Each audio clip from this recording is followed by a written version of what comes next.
여러분, 전세 제도를 없앤다. 무슨 뚱딴지 같은 말이 나왔느냐. 이렇게 여러분들도 생각을 하실 거예요. 그런데 의사 결정권자가 이런 얘기를 했어요. 여러분 이거 한번 보세요. 수명이 다한 전세 제도에 대한 근본적인 개편 작업에 들어가겠다. 이렇게 이야기한 사람이 국토교통부 장관인 원희룡 장관입니다. 쉽게 말하면 전세 제도를 없앤다는 이야기인데, 야, 저는 이것을 보면서요, 사실은 굉장히 충격을 받았습니다.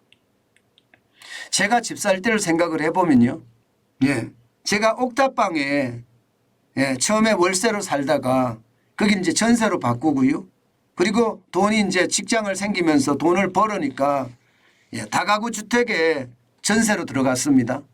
그러다가 결혼을 하면서 빌라에 어떤 전세로 갔습니다. 그리고 나서 이제 아파트로 옮겼죠. 이게 주거사다리가 말입니다. 옥탑방에서 다가구에서 빌라로 그리고 아파트로 이렇게 저는 갔단 말입니다. 그 와중에 대부분이 전세였고요. 죽도록 노력했습니다. 이 전세금을 마련하기 위해서 말입니다. 내가 이자를 안 줘도 되니까 내가 번 월급을 고스란히 이게 저축을 해서 전세금을 계속 늘려가는 방법, 이게 주거사다리의 핵심이었거든요. 근데 원희룡 국토교통부 장관은 이런 이야기를 해요. 저는 이것을 보면서요, 현실을 제대로 직시하지 못하는 것이 아닌가, 저는 이런 생각을 해봅니다. 무슨 얘기냐고요? 지금 전세 시장을 대혼란으로 이끈 것은요, 이 임대차 3법입니다. 임대차 3법. 계약갱신 청구권제. 기존에 2년 단위로 계약하던 것을 4년에 계약하게 만들었고요. 전월세 상한제. 4년 동안은 올려도 5%만 올려라. 그리고 전월세 신고제. 계약 후 30일 내에 신고해라. 내가 확인하겠다. 이거거든요. 이 임대차 3법의 핵심은요, 시장 논리가 아니라 규제라는 것으로 계약을 강제하는 겁니다. 이것은 사회주의 입법 중에서도 핵심이라고 저는 생각이 들어요. 규제 그리고 계약을 강제한다는 것. 이것 때문에 전세 시장에 대혼란이 온 거거든요. 왜냐하면 이 때문에 전세 가격은 2년 단위로 하다가 4년 단위로 하면 당연히 집주인 입장에서는 전세 가격을 높이겠죠. 당연히 높입니다. 4년 만에 이제 계약을 해야 되니까. 전세 가격이 올라가면 집 가격은요 올라갑니다. 집가격이 올라갈 수밖에 없습니다. 그래서 문재인 정부 기간 동안 집값이 폭등했던 거예요. 그러다가 집값이 윤석열 정부 들어와서 확 떨어졌죠. 그 바람에 전세 가격은 올라가 있는데 집값이 떨어져서 깡통 전세가 나오기 시작을 했고요. 이게 역전세입니다. 게다가 갭 투자를 했던 사람들이 이게 전세가 떨어지니까 돌려줘야 되는데 돌려주지 못해서 전세 사기가 터진 겁니다. 전세 시장의 대혼란은요, 전세 제도라는 것도 있지만 임대차 3법이 그 중심에 있다는 이야기입니다.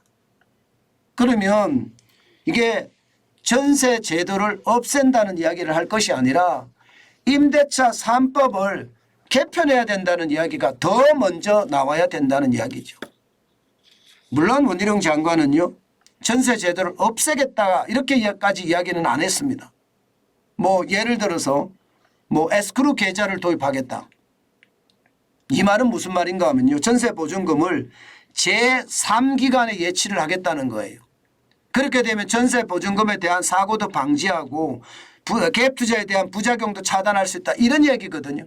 이게 말이 될까요? 집주인들 입장에서 말입니다. 목돈 받아서 대출금 갚는다, 이게 핵심인데 이게 나한테 안 와. 전세 이게 나한테 안 온다고요. 목돈이 나한테 안 와. 제3기간에 예치가 돼. 그러면 여러분, 집주인 입장에서는 전세를 할까요? 월세를 할까요? 당연합니다. 월세를 하겠죠. 문제는 여러분 자칫 이거 제도 잘못 시행했다가는요 대혼란을 겪을 수도 있습니다. 왜 대혼란을 겪을 수도 있냐고요? 여러분 이거 한번 보세요. 전세 보증금의 금액 보세요. 2022년 기준으로요 1058조 3천억 원입니다. 어마어마한 규모예요. 작년에 대한민국 국가 부채가 1068조거든요. 1068조. 지금 전세 보증금이 그 정도 된다는 겁니다. 이거 만약에 잘못 시행했다가 말입니다. 전세 시장에 대혼란이 올 수도 있습니다. 대혼란이. 예. 저는 장관 정도 됐으면 예, 이게 말에 굉장히 신중해야 된다고 생각을 해요. 원희룡 장관 똑똑하고 예, 대단한 사람이다. 저는 그렇게 생각합니다. 예, 그렇게 생각합니다. 그런데 말입니다. 똑똑하고 천재라는 사람들이 자기 어떤 생각에 빠져서 실수하는 경우가 있거든요. 저는 이런 실수하지 않을까 두려운 거예요. 이런 실수하지 않을까. 전세 제도라는 건 시장 자체도 어마어마하게 클 뿐만 아니라 이거 잘못하면 큰일 난다는 거 시장을 잘 보고 판단해야 됩니다. 게다가 말입니다. 여러분 전세자금 대출 잔액도 보세요. 적지 않습니다.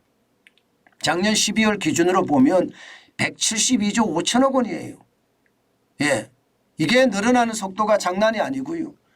그러니까 전세 보증금 1058조 3천억 중에 대출을 받아서 하는 게 또 172조 5천억 원이라는 거예요. 이 말은 규모가 어마어마하니 시장을 자칫 잘못 움직였다가 예, 대실패의 어떤 상황을 맞는 그런 사태는 없어야 된다. 전세 제도가 이게 예, 없앤다는 건 뭐가 문제가 있었는지부터 먼저 파악한 다음에 또 시장의 어떤 전체 규모를 파악한 다음에 해야지 무조건 말입니다. 전세 제도 때문에 전세 사기가 발생을 했어. 그래서 많은 사람들이 피눈물을 흘렸어. 예, 이렇게 단순 무식하게 끌고 가면요. 시장의 파급 효과는 더 크다는 사실. 이것은 분명해 보입니다. 물론 국토교통부 장관이 이렇게 말을 하니까 아마 전세 비중도 이제 더 많이 떨어지겠죠. 전세라는 제도가 점점 나빠지겠죠. 2019년에 59%였던 서울권 전세 비중이 앞으로 30%까지 낮춘다. 이런 얘기까지도 나오는 걸 보면 야, 정책을 저는 잘못 시장을 짚은 것은 아닐까. 저는 그런 생각을 해봅니다. 분명히 지금 부동산 정책에 대해서는요.